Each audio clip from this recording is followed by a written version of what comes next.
Si tu t'affliges d'une cause extérieure, ce n'est pas elle qui t'importune, c'est le jugement que tu portes sur elle. Du raisin vert, du raisin mûr et du raisin sec, tout cela est changement. Non pour ne plus être, mais pour devenir ce qui n'est pas encore. Bien souvent, on se rend coupable en négligeant d'agir, et non pas seulement en agissant. S'il arrive à quelqu'un de manquer envers toi, réfléchis aussitôt à l'opinion qu'il a dû se faire du bien ou du mal pour manquer ainsi. Accoutume-toi à prêter sans distraction l'oreille aux paroles des autres, et entre autant qu'il se peut dans la pensée de celui qui parle. L'homme ambitieux fait consister son bien dans l'action d'un autre, le voluptueux, dans ses propres sensations, l'homme sensé, dans les actions qui lui sont propres. Nous devons être droits, et non redressés. La colère et le chagrin nous font beaucoup plus de mal que les choses mêmes dont nous nous plaignons, et qui les font naître. Qu'exiges-tu de plus si tu as fait du bien à quelqu'un? Ne te suffit-il pas d'avoir agi selon ta nature, mais cherches-tu encore à en être payé? C'est comme si l'œil exigeait une récompense pour voir, et les pieds pour marcher. Se rendre libre de toutes les préoccupations. Or, tu t'en rendras libre, si tu accomplis chaque action de ta vie comme si c'était la dernière. La perfection morale consiste en ceci, à passer chaque jour comme si c'était le dernier, à éviter l'agitation, la torpeur, la dissimulation. Ne te conduis pas comme si tu devais vivre des millions d'années. L'inévitable dette est suspendue sur toi. Pendant que tu vis, pendant que tu le peux encore, deviens homme de bien. Qui vit en paix avec lui-même vit en paix avec l'univers. Rien n'est avantageux qui te fait perdre le respect de toi-même.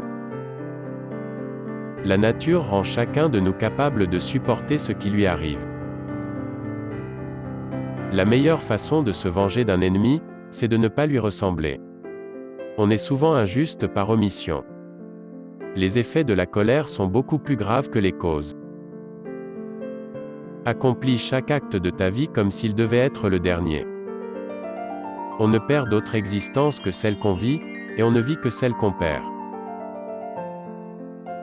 Avant que tu ne parles, on doit pouvoir lire sur ton visage ce que tu vas dire. Ne prends jamais les choses sous le point de vue où les voit celui qui t'insulte, ni au point de vue sous lequel il voudrait te les faire voir.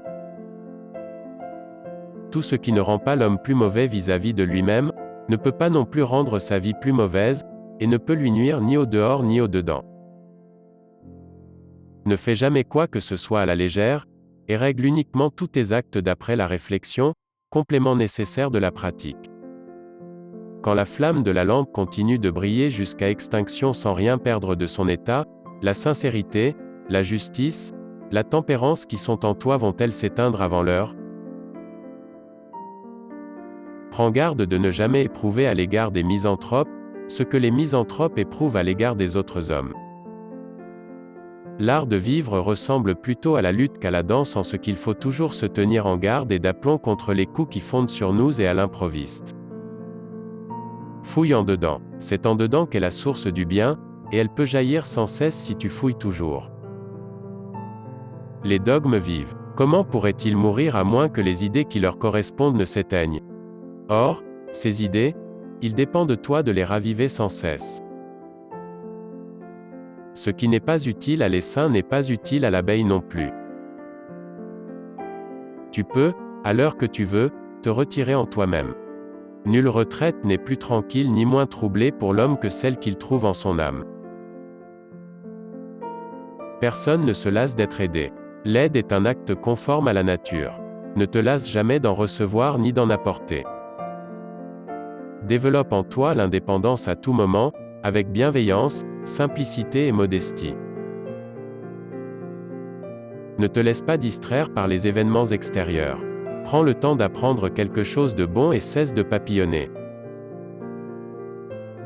Que toutes nos pensées soient telles, que si on te demandait à tout instant ce que tu penses, tu puisses toujours l'avouer sans honte. En te levant le matin, rappelle-toi combien précieux est le privilège de vivre, de respirer, d'être heureux. La philosophie consiste à veiller sur le Dieu intérieur. Ressemblez au promontoire sur lequel sans cesse se brisent les vagues. Lui, reste debout et autour de lui, viennent mourir les bouillonnements du flot. Dès l'aurore, dis-toi d'avance, je rencontrerai un indiscret, un ingrat, un insolent, un fourbe, un envieux, un égoïste. L'émeraude ne perd pas de sa valeur faute de louanges. Que la force me soit donnée de supporter ce qui ne peut être changé, et le courage de changer ce qui peut l'être, mais aussi la sagesse de distinguer l'un de l'autre. Ce concombre est amer, jette-le. Il y a des ronces dans le chemin, détourne-toi, c'est tout ce qu'il faut. Ne dis pas à ce sujet. Pourquoi ces choses-là se trouvent-elles dans le monde? Tout ce qui arrive est aussi habituel et prévu que la rose au printemps et les fruits en été. Il en est ainsi de la maladie, de la mort, de la calomnie, des embûches et de tout ce qui réjouit ou afflige les sots. Ne suppose pas, si quelque chose t'est difficile, que cette chose soit impossible à l'homme. Mais, si une chose est possible et naturelle à l'homme, pense qu'elle est aussi à ta portée. Ai-je été utile à mes semblables? Si oui, je me suis rendu service à moi-même. Pour l'animal raisonnable, l'action conforme à la nature est la même que l'action conforme à la raison.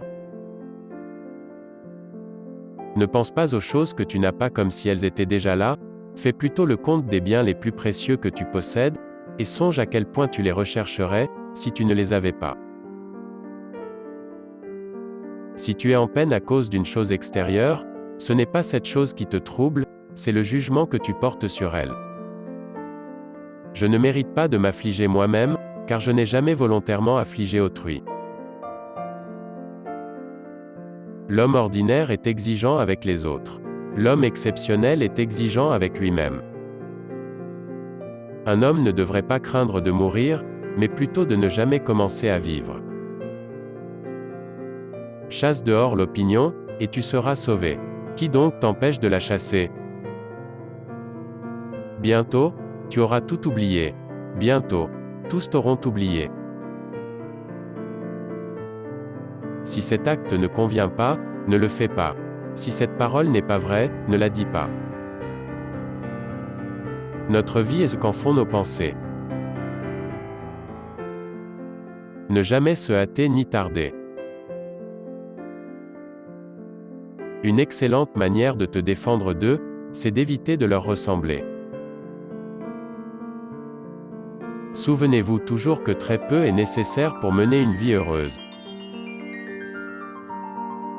S'il a fauté, c'est chez lui qu'est le mal. Mais peut-être n'a-t-il point fauté.